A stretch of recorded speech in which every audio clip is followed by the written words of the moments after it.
बहुत समय पहले की बात है।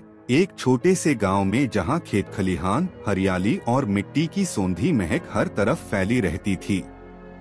उसी गांव की एक पतली गली के आखिरी छोर पर दो घर आमने सामने बने हुए थे।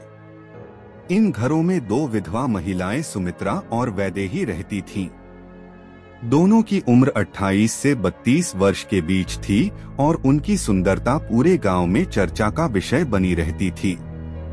बड़ी बड़ी आंखें, घने काले बाल और मनमोहक मुस्कान, हर कोई उनकी ओर आकर्षित हो जाता था।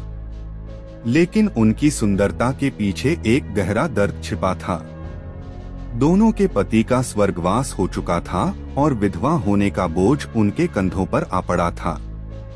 समाज की बेरहम सच्चाई ने उन्हें अकेला कर दिया था, लेकिन समय के साथ उन्होंने अपने आप को संभाला और एक दूसरे का सहारा बन गईं। धीरे धीरे उनकी दोस्ती इतनी गहरी हो गई कि उन्होंने एक साथ रहने का फैसला कर लिया। गांव वालों को यह बात अजीब लगी। कुछ ने सवाल उठाए, कुछ ने ताने मारे, लेकिन सुमित्रा और वैदेही ने किसी की परवाह नहीं की। सुमित्रा और वैदेही का रिश्ता साधारण दोस्ती से कहीं अधिक गहरा था। दोनों ने अपने जीवन के सबसे कठिन पल साथ देखे थे। विधवा होना केवल एक सामाजिक पहचान नहीं थी, बल्कि एक ऐसा दर्द था जिसे हर रोज जीना पड़ता था। वे दिन में अपने अपने कामों में व्यस्त रहती, लेकिन जैसे ही रात होती, एक गहरी उदासी उन्हें घेर लेती। एक रात सुमित्रा ने वैदेही से कहा, तुम रात को मेरे पास सोने क्यों नहीं आ जाती? कम से कम हम बातें करेंगे तो अकेलापन महसूस नहीं होगा। वैदेही ने थोड़ी झिझक के बाद हामी भर दी। उस रात दोनों ने साथ खाना खाया और फिर एक ही बिस्तर पर सो गईं। पहली बार उन्होंने महसूस किया कि दिल के अंदर जो खालीपन था वह थोड़ा भरने लगा है। धीरे धीरे यह उनकी आदत बन गई। अब वे हर रात साथ सोती, एक दूसरे से दिल की बातें करती और कभी कभी चुपचाप लेटी रहती। वे एक दूसरे का हाथ थाम लेती, एक दूसरे के बालों में उंगलियां फिराती और इस तरह अपने अकेलेपन को मिटाने की कोशिश करती। जब सुमित्रा बीमार पड़ी तो वैदेही ने रात भर जागकर उनकी देखभाल की। सुमित्रा ने उसका हाथ पकड़कर कहा, अगर तुम ना होती तो मैं शायद यह सब सहन नहीं कर पाती। तुमने मेरी जिंदगी को फिर से जीने लायक बना दिया है।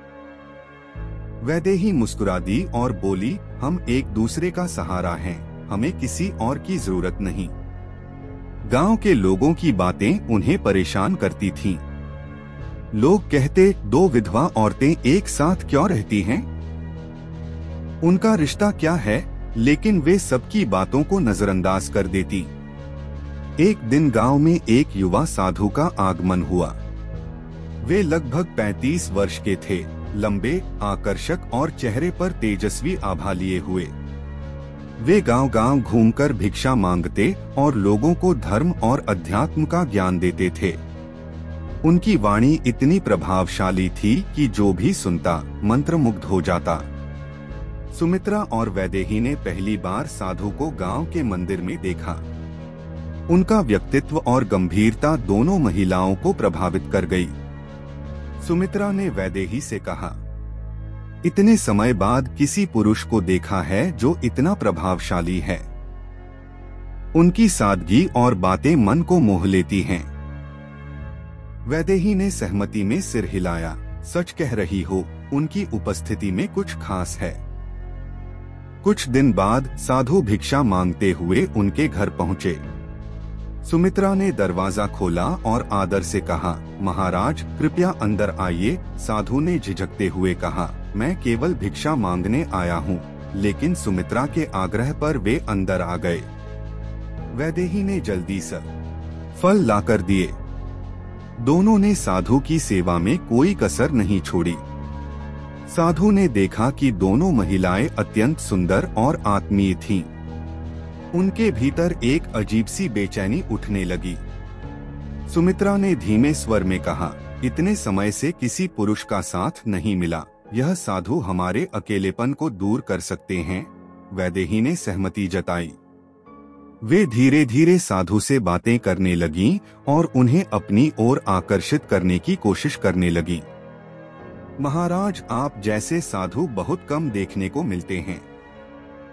आपकी तेजस्विता और सरलता अद्भुत है। साधु मुस्कुराए, लेकिन उनके मन में द्वंद्व शुरू हो गया। महिलाओं की निकटता से वे विचलित होने लगे। सुमित्रा और वैदेही ने उनके पास बैठकर अपने शब्दों और स्पर्श से उन्हें रिझाने की कोशिश की, लेकिन तभी साधु ने अपनी आंखें बंद की और खुद को नियंत्रित करने का प्रयास किया। उन्होंने गंभीर स्वर में कहा, आप दोनों क्या कर रही हैं? मैं एक साधु हूँ।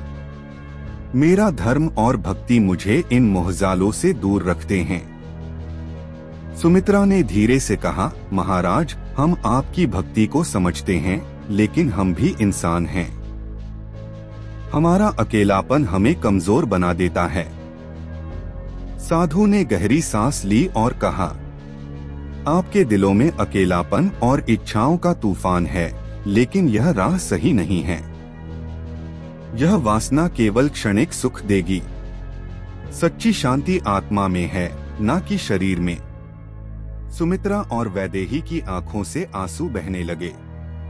उन्होंने साधु से माफी मांगी। सुमित्रा ने कहा, हमने गलत किया, हमें क्षमा करें।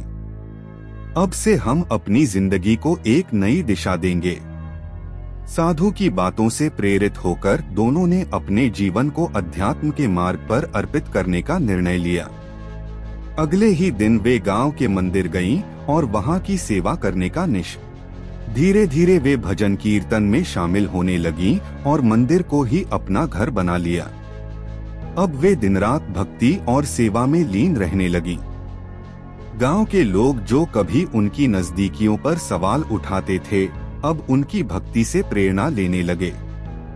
सुमित्रा और वैदेही ने साधु के ज्ञान से सीखा कि सच्ची शांति आत्मा में बसती है, न कि शारीरिक इच्छाओं में। उन्होंने समाज की परवाह करना छोड़ दिया और अपने जीवन को भक्ति में समर्पित कर दिया। उनका जीवन अब शांति और संतोष से भर गया था और वे पूरे गांव के लिए भक्ति और समर्पण की मिसाल बन गईं।